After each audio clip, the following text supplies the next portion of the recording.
Hello, everybody. Welcome to Awaken Positive Power, where I am Jemima Godsall, and this is my co-host, Darcy Marta.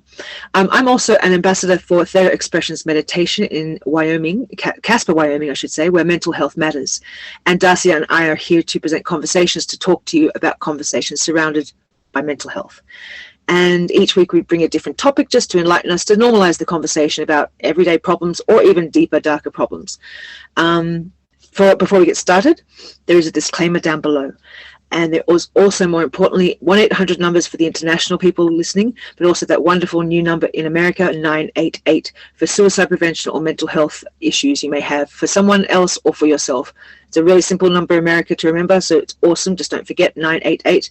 And as I said, there are other numbers if you are from Europe or Australia down below, so check them out. Darcy, this week I have another issue. We're back to me this week. I had a fight yesterday with my beautiful love, and I fell into a pattern of behavior. I was triggered into a pattern of behavior which is very disturbing. I became an aggressor with my words. My behavior was like a little tantrum, jealous, very, very jealous, not even teenager, like a young woman. Like it's ugly and it would really hurt each other. He hurt me, I hurt him, and it went pretty much all night. We've forgiven, thank God we love each other so much, and we're able to hold each other and thank each other for this, being able to be supported. But I come out this now really regretful and really confused at sorry, I'm going to probably cry, at all this work I'm doing, and to fall so severely into a jealous rage, which is not, I'm 48 for God's sake. I'm 48. Like, I don't need to be this jealous of anybody. And it's not with I wrote about this in a blog once. I'm not jealous with anything else except for my lover. I love everyone. I can embrace everyone. I'm never really jealous. I'm not really a jealous person except with an intimate sexual relationship. And this just blew me away. Like, I blew him away too. And it really was uncalled for. And I was rude. I was mean. I was abusive, I think, and I don't think I know. And it was just someone who I'm not anymore. And I do not want to be that ever again. And it came up and it came out fierce. And I feel so ashamed. I feel so ashamed of my behavior. And I'm not quite sure. Sorry doesn't seem enough. And I feel like I'm more sorry he's forgiven me and I've forgiven him. But I feel like it's more like, how do I forgive myself for being such a dick? Pardon my language, YouTube. But really very embarrassing, like humiliating. And I've worked so hard, and I feel like, when the fuck, pardon again, will this change? When can I catch myself just in time? When will all my mantras and my positive self-talk and my tools work in this moment? Like, it's just outrageous. I'm so many mixed emotions: guilt, anger, frustration. This is all internal, nothing to do with him and I are beautiful. Thank you, angels. But my goodness, Darcy, shocking, mind-blowing, really. And I really feel like I'm sitting in my own hoo-ha this morning. I feel like a dirty, unworthy person again. And I don't want to feel like this. I don't want to be this.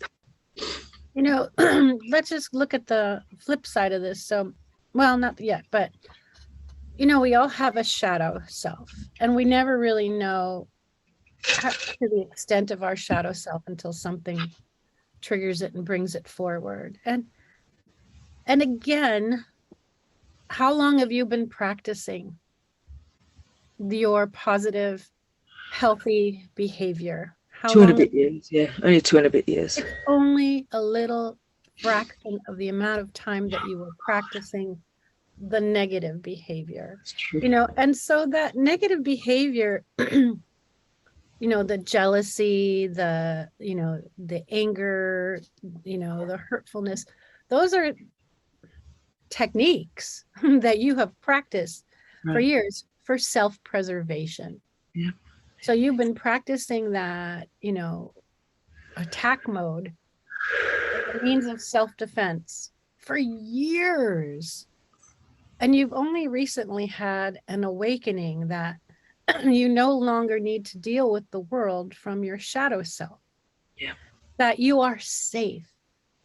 that you are safe here, that you understand that relationships are multidimensional, and you're just learning the reality of the word trust. And the word trust is very difficult when you're first learning it. You know, it's a first chakra issue.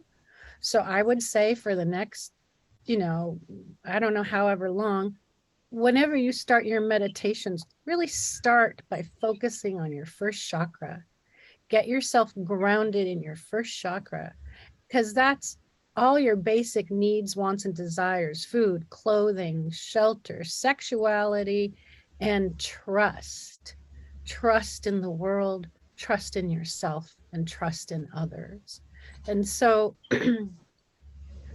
forgive yourself, because it hasn't been that long that you have been practicing your positivity and your higher self. You've been in your base self for a really long time.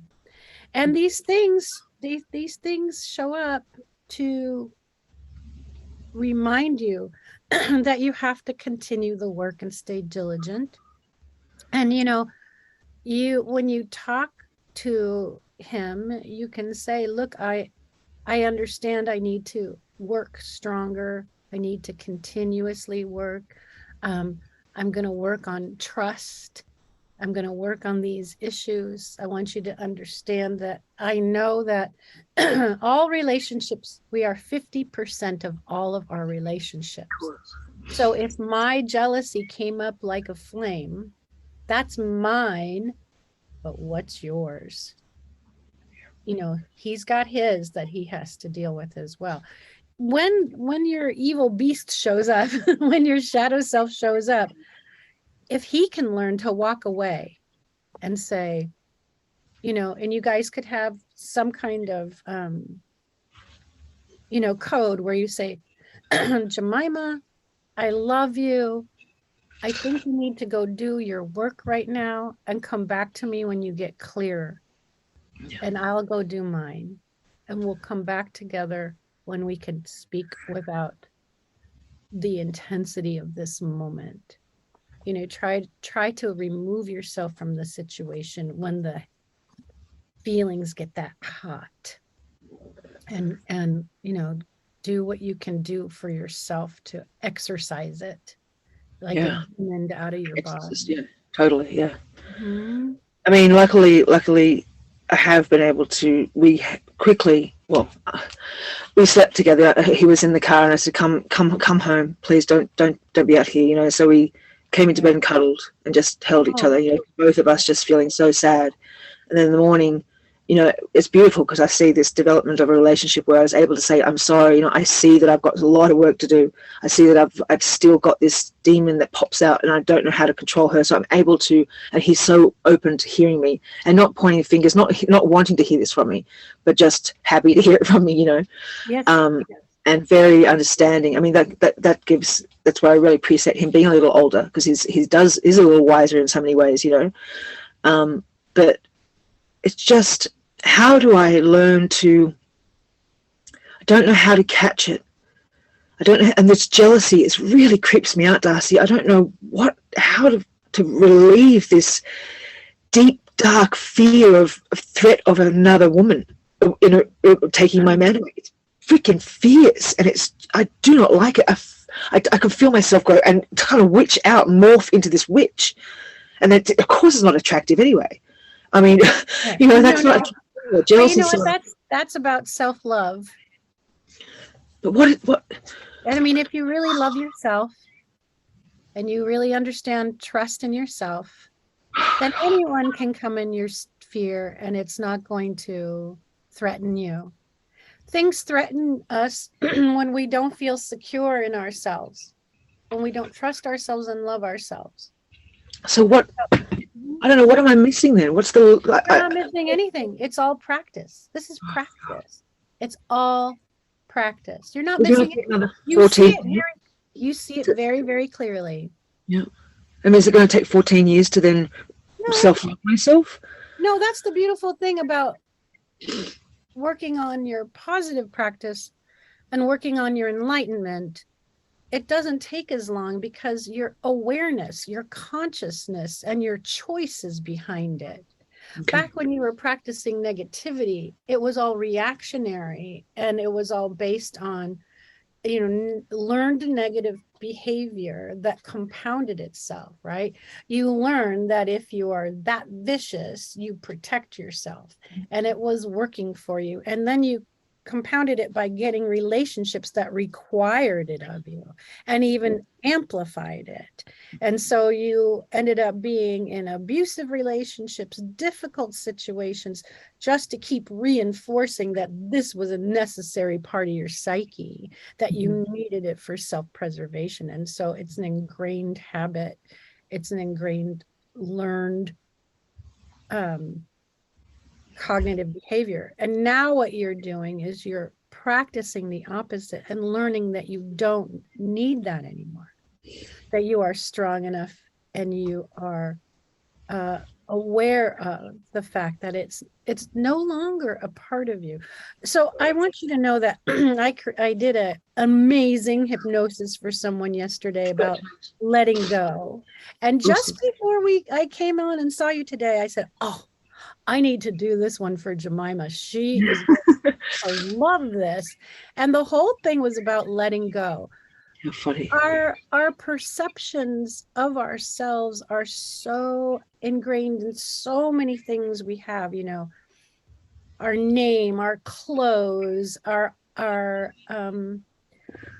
objects, our possessions, our cell phone, our, all these things that we have that are a part of our psyche, and we attach ourselves to all these things. We also attach ourselves to behaviors that we needed in the past for whatever reason. And right now you're learning how to consciously walk away from it. You're consciously saying, wow, I don't like that part of myself. I don't need that part of myself anymore. And I am willing to release that part of myself. So that can be a a really nice exercise to do today. Is you write it down. I am willing to release the need for jealousy. I am willing to release my fear of trust in others. I am willing to release my fear of trust in myself. Release that stuff. And then you and I will figure out a time when we can have your session and let's do some letting go, deep, unconscious, subconscious letting go. Let's get rid of it from the subconscious. We carry a lot around these personalities, events, and frames of mind from in our deep subconscious. And oftentimes we don't really know who or what is going to trigger it. So I saw this lady for hypnosis. She said that she had, she was called for jury duty. And she's like, I gotta go to jury duty. It's my duty as a citizen. I'll go to jury duty. So she goes to jury duty, and I don't remember what it was about. But I think there was some abuse thing going on in it. And anyway, the prosecutor, when they were examining people, the guy just drilled on her. He wanted to know everything. And all this memory came from her past about something that happened when she was a kid that was not her fault, that she felt really guilty about and carried the guilt with. And she just lost it and started crying in the front of everybody at this jury. And she's like, she had no idea that she was still carrying that. None, until this guy triggered it. And then, of course, they dismissed her, and she was walking around going, oh my God. And then she could barely get to her car, and had no idea that she was carrying that. So great, we got rid of that in hypnosis. But for you, the beauty here is that you are making a conscious choice. You are consciously aware of your behavior, and you are consciously deciding to release, remove, delete and get rid of that part of your psyche that is the jealous witch. But if I'm consciously, aware, Mm-hmm. how come I couldn't stop myself being consciously aware and go, oh, here it comes? Like I felt it come, and then but I couldn't consciously walk away. I had to just spit it out and become this demon. It's practice. And I mean, it triggered. And so you were like, and you just fell right into it. You haven't been threatened in a while. You have, you've been kind of living, everything is doing really good right now. Lots of classes, everything's going along. And so it triggered up this threat, this old threat. So I'm going to give you something to work on from your past acting classes. Uh-oh. Okay. Oh. Okay. Okay. So one of the things we learned in acting class is that feelings rise up in the body, right? They rise up like a temperature rises up, and you can feel it. The fingers clench, the jaw clenches, the eyes squint, but you can really feel it as it moves upward in the body, and the heart starts beating quicker. I mean, I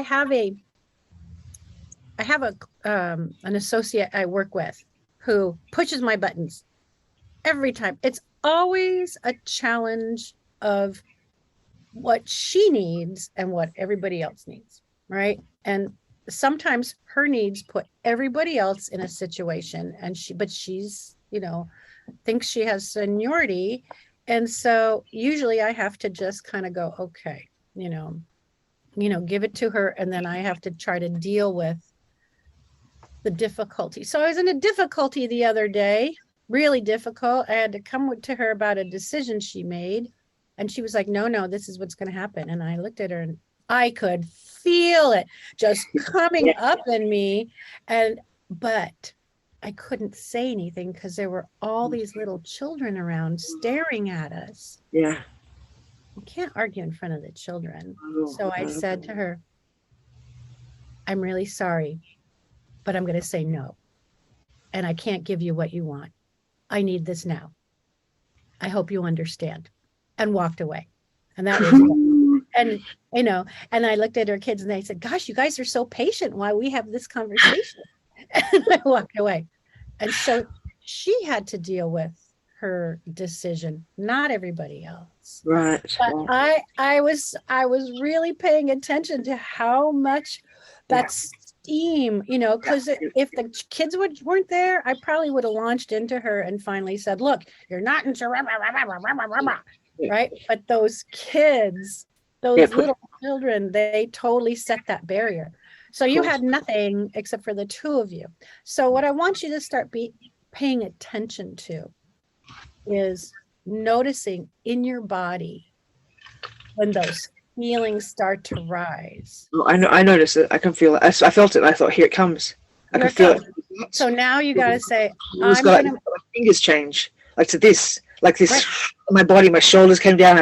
My face starts furrowing, and then I spit, and I felt it. I'm going, here we go. I'm going, please stop.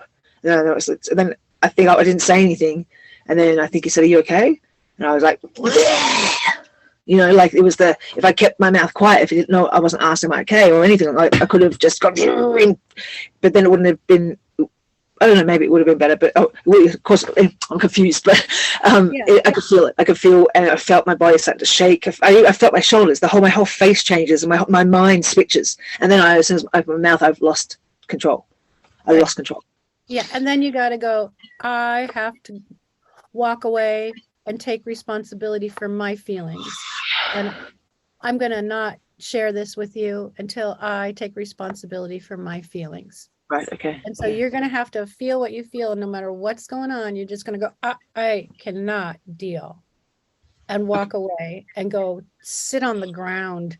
Yeah. Go ground yourself. Go, wherever you are the most grounded, and be able to meditate and work through it. Breathe into those feelings and breathe out on the remember the sound. Go make sound. Just go make sound and get it out of your body, away from others. Okay. And now that you're consciously aware of it, right? Because you had this experience. Now you know when it comes up again that you are going to make the conscious choice. Yeah. You are going to make the conscious choice. You have the power now to do that. You recognize it. You know the damage it can do. And you understand that you have that conscious, it's that split second moment where you feel it, Horrid.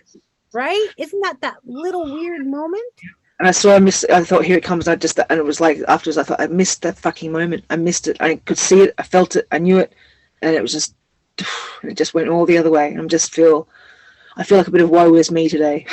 Yeah, I feel like, sure. I feel hurt, bruised. You know, remember to tell him that, my God, we have a strong relationship.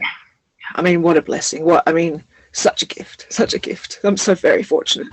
And I'm so very fortunate that it's been received so gently, you know, and vice versa. You know, I could still hang on to some of the things he said to me. I was the one who initiated. Or it doesn't matter. But we're very fortunate to be able to be laughing this morning and having breakfast and hugging and holding each other and deepening our relationship a little bit more, you know, hopefully understanding, you know, that we are still works in progress, and particularly me.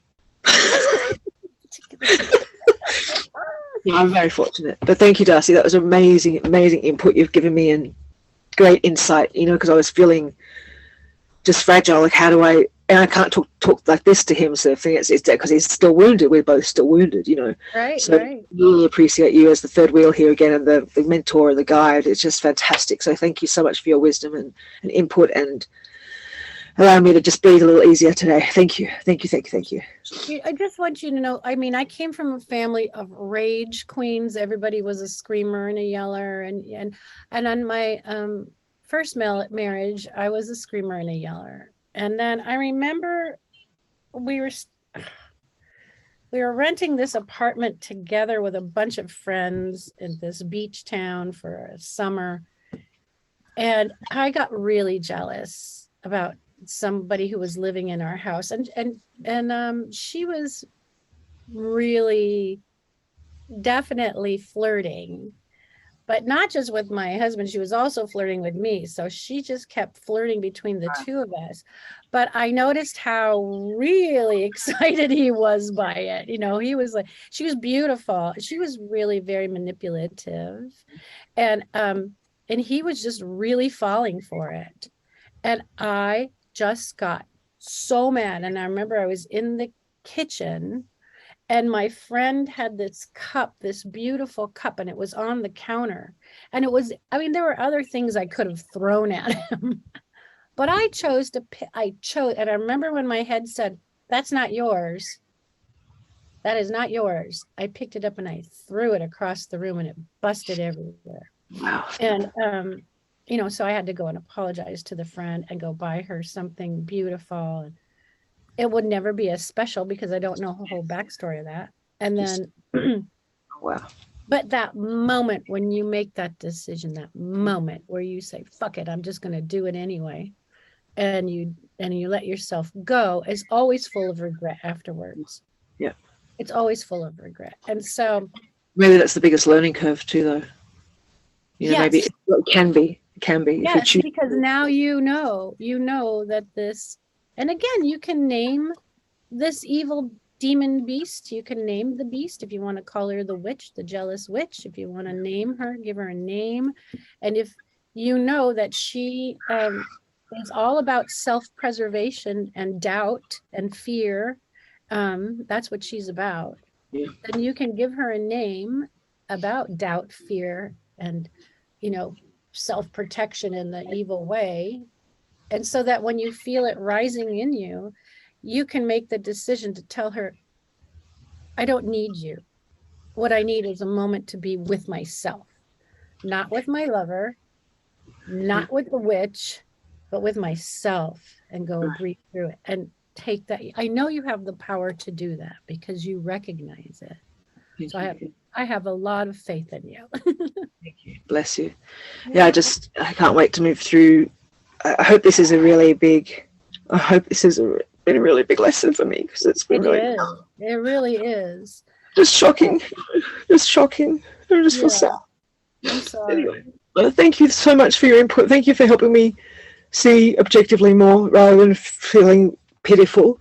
And really, I mean, the biggest thing came out of it, how fortunate I am to be in a loving relationship, and it's really beautiful. Like, it really, that's the only lesson I learned. It's like, wow, we have something special here to be able to be so connected today, you know. So even though to be able to say to each other, we feel bruised, but that's okay, we'll get through this, you know. It's just precious. Unlike, this is my last times, could have been weeks to be in this ick and huffing and puffing around with silent treatments and all that hoo-ha. So what a blessing this is not the case. Wow. Yeah. Wow, congratulations. That's a huge development right there. You know, that right there shows you how far you've come. Right? And that's okay that you still have farther to go in your journey. It hasn't been that long. Yeah. It has not been that long. Fucking ages. Pardon YouTube. I know, well, I did it too. So it's nearly time. Did you want to pull a card for today, or I did already? I pulled it before we began. Oh, beautiful. Awesome. I'm using this psychic tarot deck today. Oh, good. That's beautiful. Okay. From John Holland, and I pulled the card of truth. Is what today before we spoke. So can't make this shit up. Pardon me. That's beautiful. So this is the card of truth. Now I just have to find it in his book. I wish I need to use these more often because they really speak to me. So, okay, so truth. Okay. The truth. The qualities of this card illustrate spiritual awakening, clarity, the revelation of truth, and cosmic consciousness. At times, it takes a wake-up call to get your attention and show how far you need to go. This card comes forth to do just that. Evaluation of the past, along with the lessons that you've learned or still need to understand, must now be a top priority. I'm going to say that again. Evaluation of the past, along with the lessons that you've learned or still need to understand, must now be a top priority. Doing so will enable you to forgive, accept, and heal, so that you can move forward in a balanced spiritual mindset. The truth card reminds you that a significant change must be made in a certain area of your life. Oh. But don't make any hasty decisions. Take your time, for any choices or alterations must be weighed and evaluated with the most careful and wisest of judgments. Whatever steps you take now have far-reaching consequences, more than you'll ever know. Let's talk about that briefly afterwards. Using the powers of the universe and blending them with a little help from the physical world will assist you in bringing about clarity and a shift of awareness. What was once not obvious will now be realized and understood. Be honest with yourself and trust what you know to be true.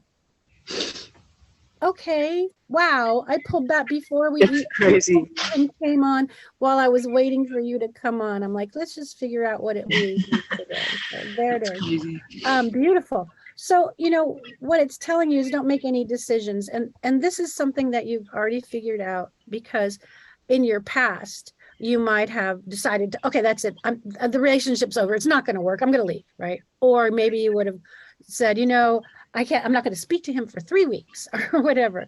But right now, look, you're not making hasty decisions.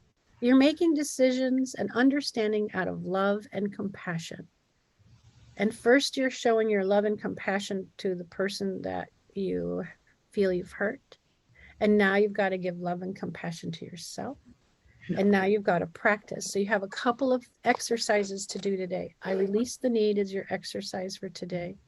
Working on your first chakra is your other exercise today. And then looking at your schedule and fitting me in so we can do a nice, deep, restorative hypnosis to let go. Definitely. Thank you, Darcy. I can breathe. Bless you. And that's a beautiful card. How fitting. My God, you can't make this stuff up. We say it every week. There's no such thing as coincidence, really. Yeah. So let's say thank you to John Holland, because Darcy really likes his cards. Thank you, Psychic Tarot. All right, lovely people.